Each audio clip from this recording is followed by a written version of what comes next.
Reporting from the Chain Exchange 2018 conference in Las Vegas, Inc. columnist Tracy Leigh Hazzard explores the world of innovation, artificial intelligence, blockchain, and cryptocurrency. Tracy Hazzard here at Chain Exchange, and I have Michael Terpin, Transform PR. Transform Group. Yes. Transform Group. And it is quite a PR announcement today, though, that you've made here on the stage, because some of us did Google you yesterday, and if we Googled you today, what would we find out? That I sued AT&T for $224 million. Wow. Talk about a little bit why, because fraud's going on, right? So AT&T, I mean, they're not unique, but they seem to be the worst of the worst in terms of violating user privacy rights.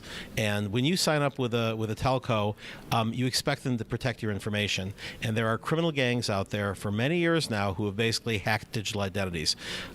There were, in an earlier era, was a consent decree where AT&T got fined $25 million for giving even less sensitive information out to gangs of hackers when there wasn't even cryptocurrency involved. So this isn't a case of, I mean, you were hacked, but it's not about hacking.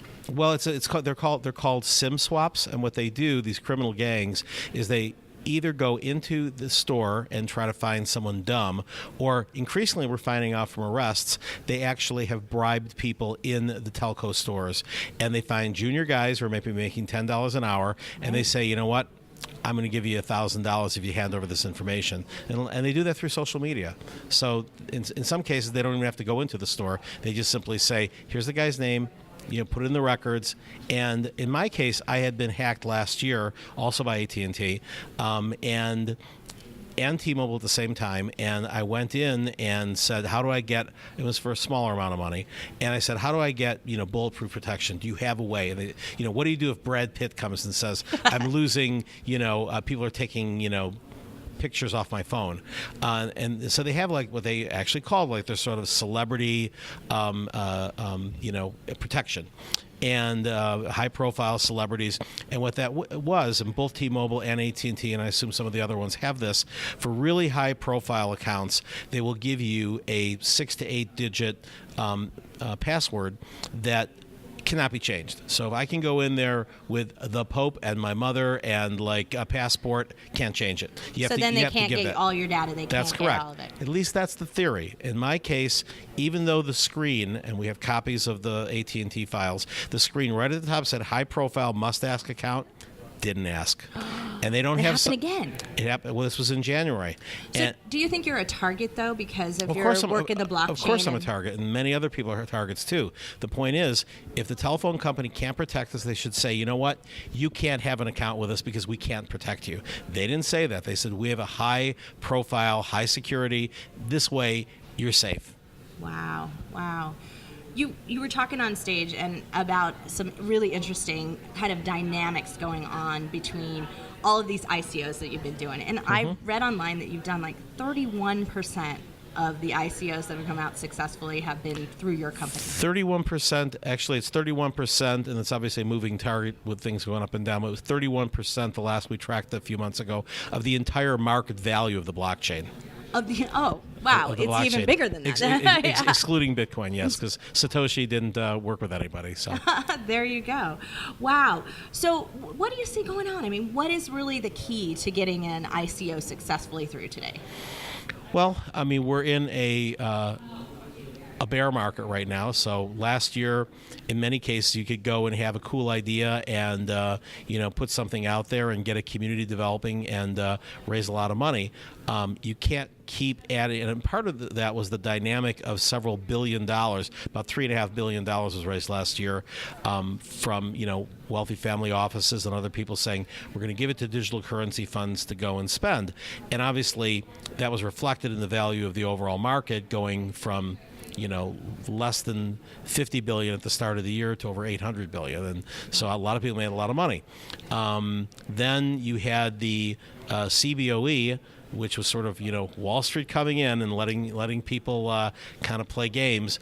And a lot of people thought, oh, this is great. People can go long, but a lot of sophisticated traders came in and went short.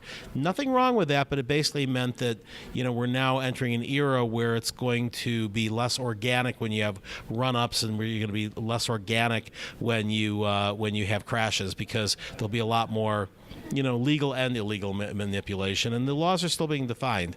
But, I think the early days of sort of what you saw is what you get in terms of price performance are pretty much over with right now. And we saw also recently the New York Stock Exchange parent company now coming in saying they're going to have custody, and so they're certainly going to also file for, ETFs and things along those lines. So it's a developing market. It's going to become a bigger market. It'll be better for the overall stability. We just have to simply, watch a lot of the tricks that Wall Street played in other industries to make sure that they're not playing them with the blockchain community.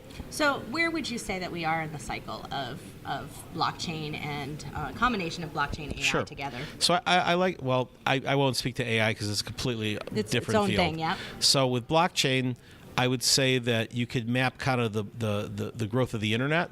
The web started in 1991. Nobody really knew about it back then. You started getting some early people playing around in 93, which is when I really got heavy into it. And then by 1994, you had 20 million people in the world on the internet, right, on the web. Today, it's 4 billion. Okay, so that's in 24 years. Today, flashing forward, you're at the same point as 1994 in terms of global adoption for blockchain. Most of the surveys say there's roughly 20 million people in the world that have any type of cryptocurrency wallet out of 7.6 billion. So we have a long way to go. And I do believe that we're going to get there in 24 years or less, to where you have the majority of people in the world having access. As I said on stage, telcos actually have the power to make this much quicker. If they buy an exchange, all of a sudden anybody can go in and buy tokens through your phone. They could buy an exchange. They already have your KYC. They know who you are, and they could be great enablers. Instead, they're turning the other cheek to, or they're looking away when there's criminal activity going on in their networks, and really not taking it seriously. So, we try to. We're having a similar problem in media as well. So we're having media problems in the same respect, and we're having industry problems as well in telecom. Well, I think the rule of law should be done for things to protect consumers when there's absolute criminal activity going on, and there's sort of too big to care companies just ignoring their responsibilities. And obviously, we'll see what happens with Facebook and some of the things that happen there.